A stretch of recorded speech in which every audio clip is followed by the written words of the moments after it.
c'est Charlie, je suis hyper heureuse de vous retrouver pour une nouvelle vidéo. C'est une vidéo que en réalité je voulais sortir genre en janvier. On est en mars. J'ai aucune excuse si ce n'est que j'ai eu beaucoup de travail. La chaîne YouTube, ça passe forcément après les livres. Comme il fallait que je paramètre tout, ça m'a pris un petit peu de temps. Et en même temps je me dis c'est pas plus mal parce qu'en janvier on a été bombardé par tout ce qui était organisation, bien s'organiser pour le cours de l'année, nanani nanana. Je pense qu'on a tous fait un peu une overdose. Finalement de revenir dessus en mars, c'est le meilleur moyen de se dire ok, on a passé le mood un peu foufou du début d'année où on a tous des envies plein la tête. Là on est 3 mois plus tard. Est-ce que finalement on a réussi à mettre en place ce qu'on voulait? Parfois oui, parfois non. Et c'est là peut-être l'occasion de reprendre à zéro, de savoir ce qu'on a fait ou pas fait depuis le début de l'année et de rectifier le tir parce que nous sommes encore assez en début d'année pour se débrouiller pour rattraper le coche. Cette vidéo, c'est une présentation de mon Notion. Je ne vais pas vous expliquer comment faire les choses. Pour ça, il y a une formation très très chouette que j'ai suivie en 2021 qui était celle de GNG, donc Julia et Jolie de I Don't Think I Feel. Je suis partenaire avec eux, je suis trop fière. Franchement j'étais en mode ouais, je suis partenaire et tout. Donc si jamais la formation vous intéresse, passez surtout dans le lien dans la description parce que c'est pas un code à rentrer. C'est vraiment via ce lien que les filles vont savoir que vous venez de moi et donc que si vous achetez la formation c'est un peu grâce à moi. Donc surtout on passe bien par le lien dans la description s'il vous plaît. Parce que je touche du coup une petite commission, je vous rassure, vous payez le prix classique. C'est juste que elles savent que vous venez de ma part. Et j'adore Julie et Julia. Elles ont une chaîne YouTube où elles vloguent leur quotidien, leur backstage et tout. Je les suis toutes les deux sur Insta depuis très longtemps maintenant. Je suis abonnée à leur newsletter. Enfin, ce sont des entrepreneuses que j'adore. Pour moi, vous savez, c'est pas les entrepreneuses ultra business qui brassent des millions où tu te sens déconnectée de la réalité. Non, tu te sens très proche d'elles et c'est aussi pour ça que du coup quand elles ont ouvert la demande de partenariat pour du coup avoir des liens affiliés pour leur contenu, moi j'avais fait cette formation Notion que j'ai adoré honnêtement. C'était à une époque, maintenant il y a de plus en plus de vidéos sur YouTube sur Notion et en soi vous n'avez pas forcément besoin de payer pour avoir accès à un contenu qui vous explique tout, mais l'avantage c'est que quand vous passez par une formation de ce type, c'est la même personne, la qualité de A à Z c'est la même, elle est tout le temps clean, alors que des vidéos YouTube, bon, des fois on te renvoie sur 4000 autres trucs à regarder, au final t'es paumé, et du coup elle commence de la base, donc du tout début, et au fur et à mesure, on va commencer un petit peu à s'améliorer. C'est vrai que sur les vidéos YouTube, des fois il faut remonter très très loin dans les vidéos d'un créateur, etc. C'est parfois un peu galère, honnêtement. Je le vois parce que là, en ce moment, je me tente sur Obsidian. C'est encore un peu nouveau, il n'y a pas tant de formations que ça sur Obsidian. Et surtout, les filles n'ont pas une formation sur Obsidian parce que sinon je l'aurais prise. Mais je vous avoue que c'est très très galère de trouver du contenu payant ou gratuit sur Obsidian parce que en français c'est encore un peu le tout début. Là je vais vous montrer un petit peu ce que j'ai prévu pour cette année en termes d'objectifs un petit peu et comment les mettre en place. Je vais pas vous mentir que j'ai fait ça du coup il y a 2 jours. Donc c'est encore tout nouveau, il y a des chances, je vais pas vous mentir, moi je sais que mon Notion il n'est pas forcément ultra beau, ultra quali etc. J'essaye hein, mais je n'ai pas un œil graphique, c'est extrêmement compliqué pour moi. C'est à partir du moment où vous me demandez un avis sur une couverture, je peux avoir un excellent avis dessus. Mais quand c'est moi qui dois faire les choses, c'est terrible, je n'ai pas. D'ailleurs je cherche un moyen d'améliorer mon œil pour remarquer et avoir ce truc un peu de tout de suite comprendre qu'est-ce qui est esthétique ou pas parce que c'est compliqué pour moi. Donc là c'est un petit peu ma page sommaire parce que c'est là où on retrouve en gros tous les contenus un petit peu principaux. Ça je l'ai fait avec Magali. Magali c'est la personne merveilleuse qui fait mes couvertures et qui adore Notion, c'est une énorme fan de Notion. Donc on a repris un peu ensemble début d'année, fin d'année parce que j'ai passé quelques jours chez elle et donc on avait repris un peu mon Notion. Donc il y a l'année 2022 et il y a l'année 2023 et dans 2023 du coup vous avez les 3 premiers mois que j'ai effectués. Mais nous ce qu'on va s'intéresser c'est au petit smiley avec des lunettes. Voilà le petit 2023 qui se la pète. Parce que c'est là où j'ai mis tous mes objectifs. Honnêtement j'ai regardé beaucoup de créateurs sur Notion. J'ai regardé beaucoup d'inspiration sur Pinterest, mais honnêtement ça tourne toujours un peu sur la même chose. Et il fallait que moi aussi ça me plaise, c'était pas forcément évident. Le mieux que j'ai trouvé, c'est de partir sur une espèce de vue qui... Alors je sais pas pourquoi il me marque tableau cabane, parce que c'est en version galerie. Voilà. Disposition galerie. Voilà, c'est parce que le premier truc que j'ai ouvert, je crois que c'était sous cette vue là. Si vous voulez, je peux vous montrer cette vue et elle va pas rendre très bien. Voilà. Moi je la trouve pas très jolie, enfin c'est une version un peu Trello si vous voulez, si vous connaissez ce logiciel. Si vous connaissez pas, dommage pour vous. Vraiment, moi me demandez pas de l'aide, vraiment.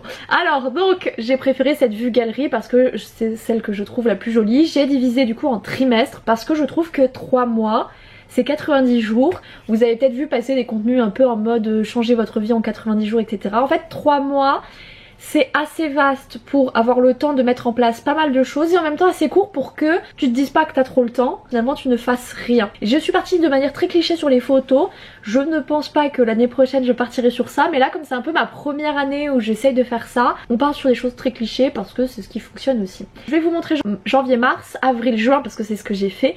Je vais cliquer ici pour que vous vous rendiez compte que pour l'instant, juillet, septembre c'est vide. Parce que je me suis rendu compte en faisant ça, la partie par exemple business, en dehors de l'idée de vouloir faire 10 000 € en 3 mois, ce qui est excessif et énorme, il le reste en fait, je n'ai pas d'idée encore de ce que je veux, etc. Et moi je suis quelqu'un qui a des listes à rallonge, moi ça ne me fait pas du tout peur, c'est pas très grave si ma liste elle est pas complète à la fin de la semaine, etc. Ou à la fin du mois, c'est pas très grave, parce qu'il y a des trucs où en fait c'est juste pour m'en souvenir et pour pas oublier que ça doit être fait à un moment ou un autre dans ma vie. Donc c'est vrai que j'ai tendance à mettre des listes à rallonge. Si je pars comme d'habitude, je vais me retrouver avec 14 000 trucs. Chaque trimestre, tu repars sur cette page et tu vois un petit peu sur les 3 mois ce que tu veux réussir à accomplir. Donc je vais vous montrer. Donc là, on est fin mars et je me suis occupée de ça fin mars. Donc du coup, on a quand même pas mal de choses qui sont finalisées, hein, cette partie-là. Là, c'est en cours. On va pas juger cette partie-là qui est toujours à 0. Après, je sais que je vais pouvoir en valider une, mais...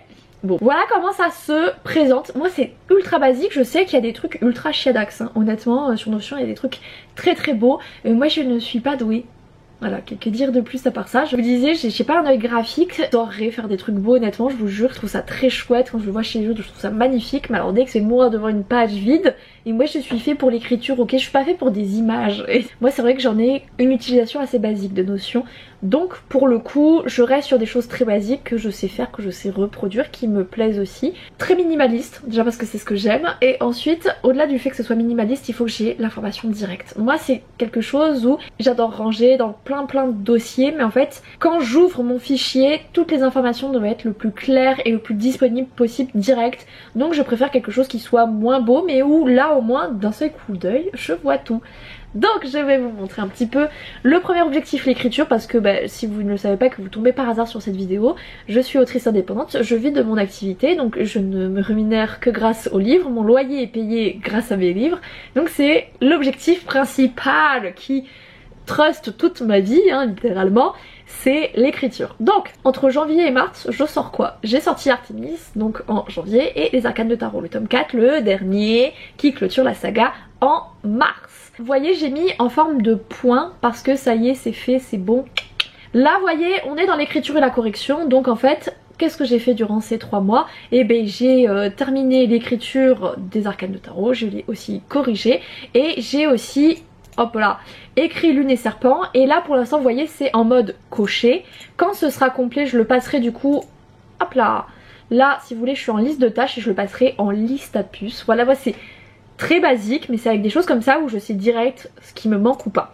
Parce que là pour l'instant je suis encore dans la correction de Lune et Serpent, on est sur la fin de la correction, donc normalement 1er avril maximum, et même avant en vrai, l'objectif principal toujours à réaliser c'est celui-ci, c'est l'écriture. Si vous suivez mes vidéos, vous savez qu'il y a une grande problématique que j'ai dans ma vie, ne voir que par le prisme de mon travail, d'avoir l'habitude un peu de me zapper et de passer finalement à côté des plaisirs simples de la vie. Donc du coup je me mets cet objectif un peu aussi pour me rappeler que même si j'aime très fort mon travail et que j'ai énormément d'inspiration, que je veux faire énormément de choses, je ne dois pas sacrifier ma vie pour mon travail. Vous voyez, toutes les cases ont été cochées, tout ça a été fait, j'ai pris une semaine de vacances, j'ai trié ma chambre parce que en fait les placards, l'aménagement, le réagencement, il y avait moyen de faire mieux, donc après un an dans cet appartement, j'ai enfin réaménagé ma chambre. J'ai acheté du vernis semi-permanent, c'est des choses très bêtes parfois, mais c'est des petites choses comme ça où ça me permet de me remettre un petit peu de manière presque futile au centre. Et enfin j'ai participé à une dédicace donc absolue qui est le livre de Margot Dessen.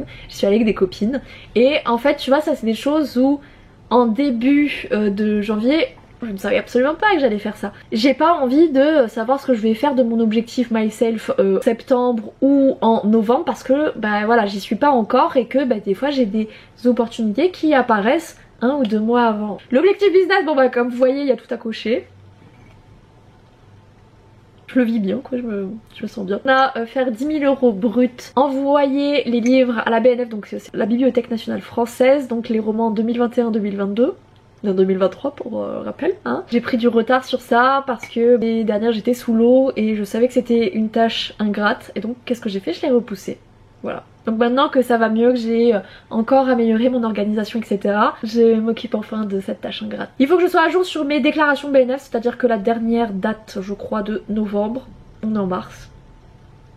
Un objectif qui est vraiment essentiel pour moi et qui finalement rejoint un petit peu le deuxième, c'est la lecture parce que avec mon activité j'ai pas mal sacrifié certaines choses dont la lecture et c'est vrai qu'à choisir, même si j'adore regarder des séries et des films, ça ne me procure pas la même joie, ça ne me procure pas les mêmes sensations, la même imagination que quand je lis. Donc mon objectif c'est de lire 52 romans, je précise parce que il m'arrive du coup de lire des mangas mais là c'est vraiment des romans et pour le coup du coup ça revient à un roman par semaine, c'est déjà validé. Enfin, au début j'avais mis les petits points, vous savez la liste à puces et en fait dans Notion vous avez la possibilité de mettre une liste numérotée. Je me suis dit mais t'es teuteux en fait, la liste numérotée elle fonctionne super bien pour les romans donc du coup hop là, même pas terminé mars au moment où je tourne, on est à peu près mi-mars et je suis déjà à 13, je pense qu'on pourra peut-être en rajouter un 14-15e mais je vous avoue je suis un mini pan de lecture. Ensuite, et ça je pense que c'est un point très chouette que je vais vraiment garder, c'est de faire un bilan de ce qui m'est arrivé du coup ces 3 mois et en fait ça peut être un peu tout. Donc là vous voyez cette partie là elle est vraiment purement personnelle. L'arrivée de Cécile c'est un mélange de pro et de perso parce que ça y est j'ai de nouveau une correctrice en la personne de Cécile et honnêtement du coup avec elle j'ai bossé Lune et Serpent, elle m'a poussée au cul vraiment, elle m'a forcé parfois à reprendre pas mal de passages et tout mais le livre est exceptionnel honnêtement et ça va être ultra chouette. Et enfin j'ai du coup l'arrivée de Cécile à modifier mon planning parce que en fait elle va corriger au fur et à mesure mes romans au fur et à mesure où je les écris et donc ça m'a demandé de modifier mon organisation d'une certaine manière et moi vous le savez je suis un peu une maniaque du contrôle, je suis un peu psychorigide. Quand j'ai une organisation qui me convient, j'ai pas forcément envie d'en changer, ça me demande des efforts et donc il fallait que je le marque un peu en bilan en mode bah ça y est j'ai réussi à modifier mon organisation, c'est le début de cette nouvelle organisation, il y aura peut-être encore des changements par la suite mais là pour l'instant j'ai réussi à la modifier et dans les faits elle me convient, sur le long terme on verra si ça me plaît. J'ai fait une petite barre de progression, tu rentres un petit peu manuellement, c'est à dire que disons que l'écriture voilà là, je suis déjà la semaine prochaine, j'ai terminé Lune et Serpent, je rentre mon petit chiffre et c'est fait. Pareil du coup pour le business, imaginons que j'ai réussi enfin à gérer ce putain de truc de BNF. Voilà. C'est très simple, des petites choses qui sont juste visuelles mais au moins tu sais t'arrives sur ta page et tu vois finalement bah, quel est le truc à gérer en priorité. Le truc à 0 par exemple, là où finalement tu as été entre guillemets la plus fortiche ou les choses où ça a été plutôt facile pour toi. Il y a moyen de faire des choses bien plus poussées, il y a moyen de faire des choses bien plus jolies. Moi c'est fonctionnement actuel, je l'aime bien, je l'apprécie. Il y a peut-être possibilité que ça change parce que j'ai remarqué à titre personnel que ma pratique de Notion c'est un peu, si vous avez eu un bullet journal vous savez de quoi je vais parler. Ma pratique de Notion change en fonction de ce que j'utilise ou non dans Notion et il y a des choses je me dis ça c'est l'idée du siècle et en fait quand je suis dedans, enfin je m'en sers pas du tout. C'est vrai que mon Notion bouge beaucoup et c'est aussi peut-être pour ça que ma présentation est très basique parce que passer 4 heures pour faire un joli Notion qui potentiellement ne va absolument pas me servir, moi je trouve que c'est du temps gâché, voilà. Et le temps c'est de l'argent hein. En tout cas à mon échelle, quand mon temps est aussi précieux, je n'ai pas envie de perdre du temps un peu bêtement. Donc c'est vrai que je préfère faire des choses ultra basiques mais où au moins quand je vais potentiellement changer en cours de route, ça sera moins difficile à avaler parce que j'y ai pas passé, je pense que là cette partie là honnêtement elle a dû me prendre entre 2 et 3 heures. C'est limite en fait la partie inspiration qui m'a pris le plus de temps. On va arriver en avril et donc avril Vous voyez l'état, mais il n'est pas commencé hein. Donc quand je vais commencer à in progress, la partie côté donc janvier-mars, je vais le mettre en terminado. Là évidemment, aucun truc qui a été commencé puisque nous sommes pas en avril. Avril, juin, c'est la sortie de Lune et Serpent et de Misty, qui est le tome 1 de Misty. Donc en écriture, correction, on sera sur la fin de l'écriture, la début de la correction de Misty en début avril. On va voir Artemis qui sort en juillet, donc il faut forcément bosser ça. Et normalement, en juin, je commence Honora, si tout se passe comme prévu. Honora qui est l'un de mes plus gros bébés parce que c'est un roman qui fait 120 000 mots minimum. C'est un petit pavé, hein, pour moi en tout cas. Finalement, j'aime bien que ça soit découpé parce que Honora, ça va courir sur l'autre trimestre et psychologiquement, tu sais, ça sera plus facile à avaler. Les objectifs, il y en a certains que j'ai déjà. Par exemple ça. Par exemple ça parce que l'un de mes gros objectifs de cette année c'est de prendre 5 semaines. Et je n'ai pas besoin de l'écrire pour le savoir parce que ça c'est vraiment imprimé au fer rouge dans mon esprit. Donc je sais que je dois prendre une semaine de vacances à peu près tous les trimestres. Et même comme ça il y a un trimestre où il y aura 2 semaines de vacances. Mais de l'avoir noir sur blanc, je sais que dans ce trimestre il faut que je me démerde à un moment, que je me dépatouille pour prendre une semaine. Et honnêtement j'en suis très contente parce que la semaine que j'ai pris m'a fait déjà beaucoup de bien ce premier trimestre. Je pars quand même de très loin parce que avant je n'avais pas de jour de repos et de repos slash vacances inclus, ma première année et ma deuxième année j'ai fait 10 jours. Je pars de loin quand même, là on passe sur 5 semaines de vacances plus le dimanche de repos. Donc vraiment je pars de très très loin. En novembre j'arriverai à ma 4e année d'auto-édition donc je commence un petit peu à connaître qui je suis aussi. J'ai remis mes petits objectifs, on y croit toujours autant.